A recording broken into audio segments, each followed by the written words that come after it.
Advance aspirant ध्यान दीजिए, जिसका आप महीनों से इंतजार कर रहे थे वो डेट आखिरकार सामने आ चुकी है। JEE advance exam date officially release हो चुकी है और अब काउंटडाउन शुरू हो गया है सिलेक्शन का या एलिमिनेशन का।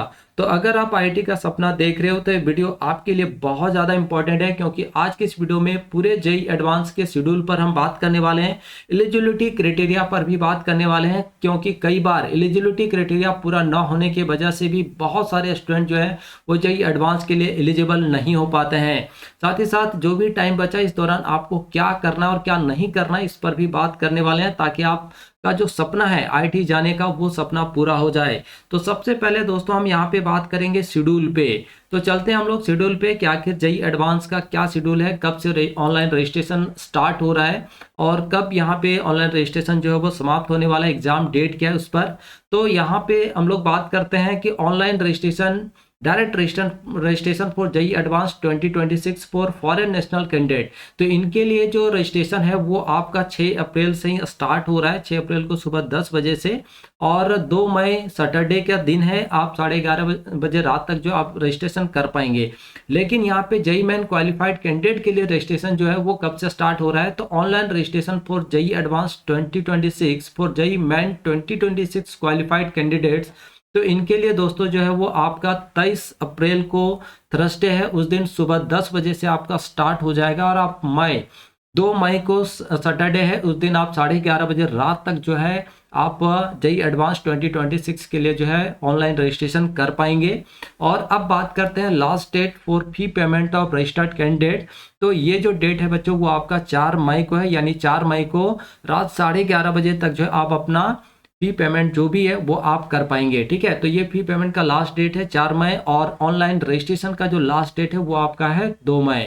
अब बात करते हैं एडमिट कार्ड आपका डाउनलोड कब से होना स्टार्ट हो जाएगा। तो admit card available for downloading ये आपका 11 मई को स्टार्ट हो जाएगा, यानी 11 मई को सुबह 10 बजे से जो है आप एडमिट कार्ड डाउनलोड कर पाएंगे।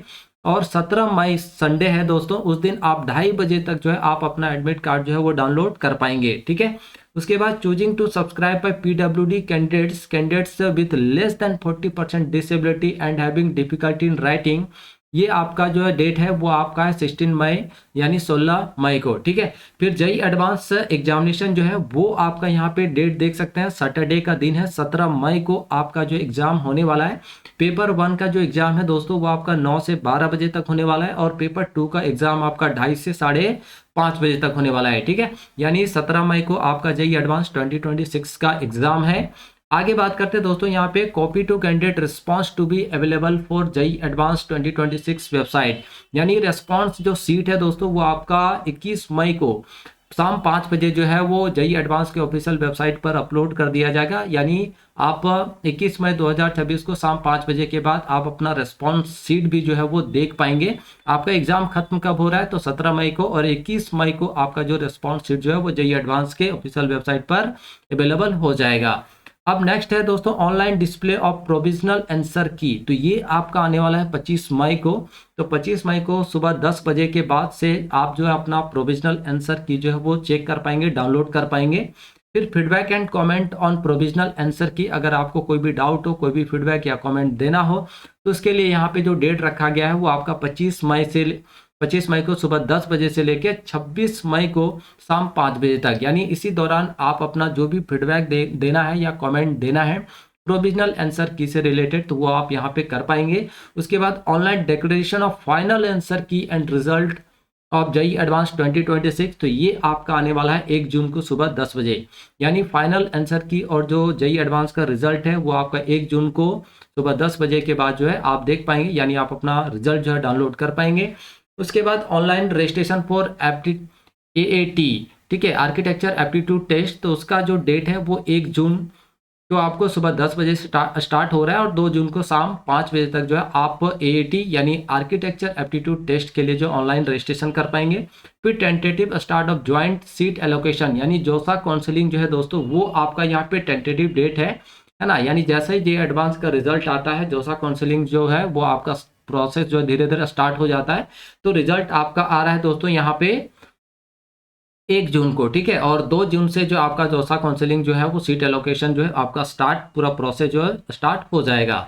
आर्किटेक्चर एप्टीट्यूड टेस्ट एटी 2026 जो है ये आपका 4 जून को होने वाला है और ये सिंगल शिफ्ट में होता है दोस्तों, 9 से लेके 12 यानी 3 घंटे का ये आपका एग्जाम होने वाला है। Declaration of results of eighty 2026 ये आपका जो है 7 जून को इसका जो है रिजल्ट आ जाएगा। एक्चुअली आर्किटेक्चर एप्टीट्यूड टेस्ट में नंबर ऑफ कैंडिडेट जो है वो बहुत कम होते हैं, तो इसलिए इसका रिजल्ट भी बहुत जल्दी जो है वो पब्लिश हो जाता है। ठीक है, तो ये पूरा आपका शेड्यूल है, यानी आपका 17 मई को एग्जाम होने वाला है और जो भी जेई एडवांस क्वालिफाई करेंगे 2026 में उनका ऑनलाइन रजिस्ट्रेशन जो है वो 23 अप्रैल से स्टार्ट हो रहा है और 2 मई को यहाँ पे आप 11:30 बजे रात तक जो है ऑनलाइन रजिस्ट्रेशन कर पाएंगे। ठीक है, चलिए अब थोड़ा सा यहाँ पे एलिजिबिलिटी क्राइटेरिया पे भी बात कर लेते हैं दोस्तों, क्योंकि कई बार एलिजिबिलिटी क्राइटेरिया की वजह से बहुत सारे जो कैंडिडेट हैं वो जेई एडवांस का फॉर्म फिलअप नहीं कर पाते हैं। ठीक है, तो यहाँ पे जो जेई एडवांस का एलिजिबिलिटी क्राइटेरिया उस पर बात करते हैं, तो टोटल 5 क्राइटेरिया यहाँ पे रखा गया है।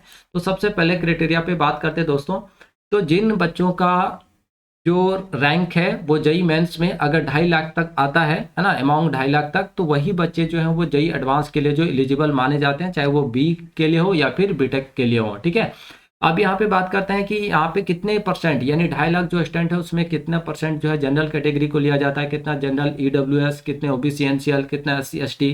तो उसकी बात करें तो जनरल ईडब्ल्यूएस जो है वो 10% होता है, यानी 2.5 लाख में। फिर ओबीसी एनसीएल जो है दोस्तों वो 27% कैंडिडेट होते हैं, एससी के 15, और जो एसटी कैटेगरी है उनका जो 7.5% कैंडिडेट जो है वो जेई एडवांस के लिए एलिजिबल होते हैं, और रिमेनिंग जो 40.5% स्टूडेंट होते हैं वो ओपन फॉर ऑल होता है, यानी सबके लिए होता है। ठीक है, within each of these 5 categories 5% horizontal reservation is available for PWD candidate, और PWD कैंडिडेट्स के लिए जो है 5% का जो है रिजर्वेशन होता है। और यहाँ पे आप देख सकते हैं ओपन कैटेगरी से कितने कैंडिडेट्स का जो है सिलेक्शन होता है जेई एडवांस के लिए, और आपका ओबीसी एनसीएल से कितना होता है, एससी से कितना होता है और एसटी से कितना होता है। ठीक है, तो ये कुछ क्राइटेरिया है। तो सबसे पहले तो आपको जेई मेंस 2026 में 2.5 लाख तक आपका रैंक आना चाहिए, तभी जो है आप एलिजिबल हो पाएंगे जेई एडवांस के लिए। अब यहाँ पे नेक्स्ट बात करते हैं दोस्तों एज पे। तो एज की अगर बात करें तो आपका जो एज है या तो आपका जन्म जो है 1 अक्टूबर 2001 या उसके बाद का होना चाहिए। ठीक है, लेकिन अगर आप एससी एसटी या पीडब्ल्यूडी कैंडिडेट हैं तो आपका यहाँ पे 5 ईयर का जो है वो रिलैक्सेशन होता है, यानी आपका जो डेट ऑफ बर्थ है वो आपका या तो 1 अक्टूबर 1996 होना चाहिए या उसके बाद का होना चाहिए। ठीक है, तो अगर आप एससी एसटी या पीडब्ल्यूडी नहीं है तो आपका डेट ऑफ बर्थ जो है 1 अक्टूबर 2001 या उसके बाद का आपका होना चाहिए, तभी जो है आप जाइए एडवांस 2026 के लिए जो एलिजिबल माने जाएंगे। ठीक है, अब नंबर ऑफ अटेम्प्ट की बात करते हैं, क्योंकि नंबर ऑफ अटेम्प्ट को लेकर काफ़ी कंफ्यूजन रहता है कि क्या हमें 3 अटेम्प्ट 3 अटेम्प्ट मिलने वाला है या 2 ही अटेम्प्ट होने वाला है। ठीक है, तो यहाँ पे क्लियर कर दिया गया है कि मैक्सिमम जो है दोस्तों वो आपको 2 ही अटेम्प्ट मिलने वाला है, और इन कंजुगेटिव ईयर्स में, यानी कंजुगेटिव का मतलब होता है, अपने मैथ में पढ़ाई होगा कंजुगेटिव नंबर। तो अगर आप 2026 में दे रहे हैं फर्स्ट टाइम तो आप 2027 में दोबारा दे पाएंगे, है ना। अगर आपने 2025 में दे दिया होगा तो 2026 में दे पाएंगे, फिर 27 में आपका नहीं होने वाला है। लेकिन अगर आपने 2024 में ही दे दिया होगा तो फिर आपका 24 और 1 25 कंजुगेटिव ईयर हो गया, तो आप 26 में यहाँ पे नहीं दे पाएंगे। ठीक है, चलिए आगे नेक्स्ट क्राइटेरिया पे बात करते हैं। तो देखिए यहाँ पे साफ क्लियर कर दिया गया है कि आपका जो +2 है वो आपका यहाँ पे फर्स्ट टाइम इन आइदर 25 या 26 with physics chemistry and mathematics are compulsory subject. तो +2 में आपका जो है 3 सब्जेक्ट कंपलसरी है, फिजिक्स केमिस्ट्री और मैथमेटिक्स। और आपका जो कंजुगेटिव ईयर है, अगर आप 2025 में तो 26 में दे पाएंगे, 26 में अगर फर्स्ट टाइम दे रहे हैं तो आप 27 में दे पाएंगे। क्लियर है, ठीक है। लेकिन जिन बच्चों ने 2024 में दिया है तो फिर वो यहाँ पे एलिजिबल नहीं हो पाएंगे। आगे बात करते हैं, अब कुछ यहाँ पे क्राइटेरिया है कि अगर कोई भी बोर्ड जो है, अगर उसने अपना जो एकेडमिक ईयर उसका अगर 2023 या 24 है, और अगर उसने अपना जो रिजल्ट है वो दोस्तों अगर 18 जून 2024 से पहले ही यानी पब्लिश कर दिया है ना, तो फिर वो यहाँ पे 2026 के लिए एलिजिबल नहीं माने जाएंगे। लेकिन अगर उस बोर्ड ने जो रिजल्ट है वो आपका यहाँ पे 18 जून या 18 जून 2024 के बाद अगर रिलीज किया तो फिर आप 2026 के लिए यहाँ पे जो है एलिजिबल माने जाएंगे। ठीक है, तो ये कुछ क्राइटेरिया जो है रखा गया है। चलिए अब यहाँ पे कुछ और भी क्राइटेरियाज हैं जो आपको यहाँ पे फुलफिल करने पड़ेंगे दोस्तों, है ना। अगर यहाँ पे क्लियर बोला गया तो एक शब्दों में अगर कहें तो मान लीजिए अगर आपको कभी जेईई एडवांस के थ्रू माध्यम से जो है आपको सीट मिला, और लेकिन आपने उस सीट को एक्सेप्ट नहीं किया या फिर एक्सेप्ट करने के बाद आपने उसको छोड़ दिया, तो फिर आप यहाँ पे एलिजिबल नहीं माने जाएंगे, है ना।